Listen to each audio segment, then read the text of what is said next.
महादेव। छठवां अध्याय।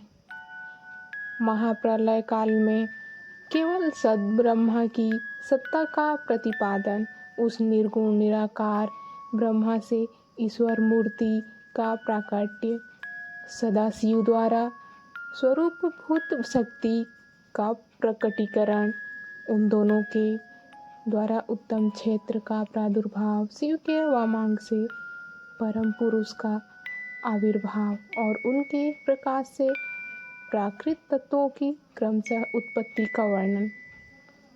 ब्रह्मा जी बोले, हे ब्रह्मांड, हे देव शिरोमणे, आप सदा समस्त जगत के उपकार में ही लगे रहते हैं। आपने लोगों के हित की कामना से यह बहुत उत्तम बात पूछी है, जिसके सुनने से संपूर्ण लोगों के समस्त पापों का क्षय हो जाता है। उस अनामय शिव तत्व का मैं आपसे वर्णन करता हूँ। शिव तत्व का स्वरूप बड़ा ही उत्कृष्ट और अद्भुत है, जिसे यथार्थ रूप से न मैं जान पाया हूँ, न विष्णु ही जान पाए और न अन्य कोई दूसरा जान पाया है। जिस समय यह प्रलय काल हुआ, उस समय समस्त चराचर जगत नष्ट हो गया।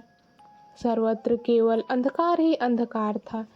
न सूर्य दिखाई देते थे और न अन्य ग्रहों और नक्षत्रों का भी पता नहीं था। न चंद्र था, न दिन होता था, न रात थी। अग्नि, पृथ्वी, वायु और जल की भी सत्ता नहीं थी। उस समय पर प्रधान तत्व अव्याकृत प्रकृति से रहित सूना आकाश मात्र शेष था।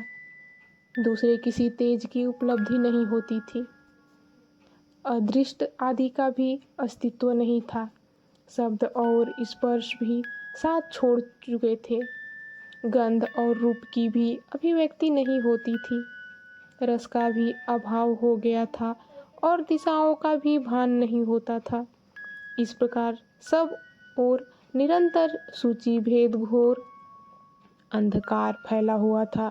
उस समय तत्स ब्रह्मा इस श्रुति में जो सत्य सुना जाता है, एकमात्र वही शेष था। जब वह ऐसा जो इत्यादि रूप से निर्दिष्ट होने वाला भावात्मक जगत नहीं था, उस समय एकमात्र वह सत्य ही शेष था, जिसे योगी जन अपने हृदयाकाश के भीतर निरंतर देखते हैं। वह सत्वता मन का विषय नहीं है। वाणी की भी वहाँ तक कभी पहुँच नहीं होती थी।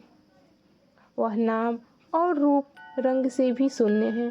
वह न स्थूल है, न कृश है, न ह्रस्व है, न दीर्घ है, न लघु है और न ही गुरु है। उसमें न कभी वृद्धि होती है और न ही ह्रास होता है। श्रुति भी उसके विषय में चकित भाव से है, इतना ही कहती है, अर्थात उसकी सत्ता मात्र का ही निरूपण कर पाती है, उसका कोई विशेष विवरण देने में असमर्थ हो जाती है।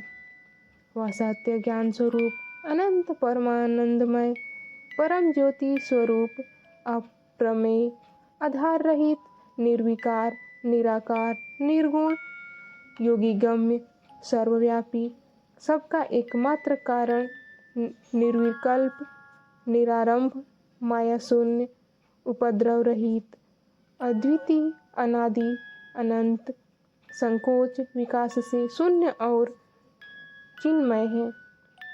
जिस पर ब्रह्मा के विषय में ज्ञान और अज्ञान से पूर्ण उक्तियों द्वारा इस प्रकार ऊपर बताए अनुसार विकल्प किए जाते हैं, उसने कुछ काल के बाद सृष्टि का समय आने पर द्वितीय होने की इच्छा प्रकट की।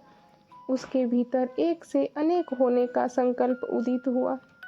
उस निराकार परमात्मा ने अपनी लीला शक्ति से अपने लिए मूर्ति आकार की कल्पना की।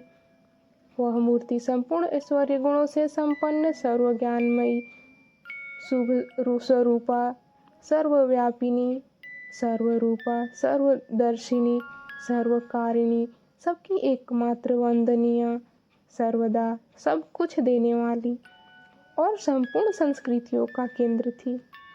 उस शुद्ध उस शुद्ध रूपिणी ईश्वर मूर्ति की कल्पना करके वह अद्वितीय अनादि अनंत स्वरूप प्रकाश चिन्मय सर्वव्यापी और अविनाशी पर ब्रह्मा अंतर्धीन हो गए। हर हर महादेव।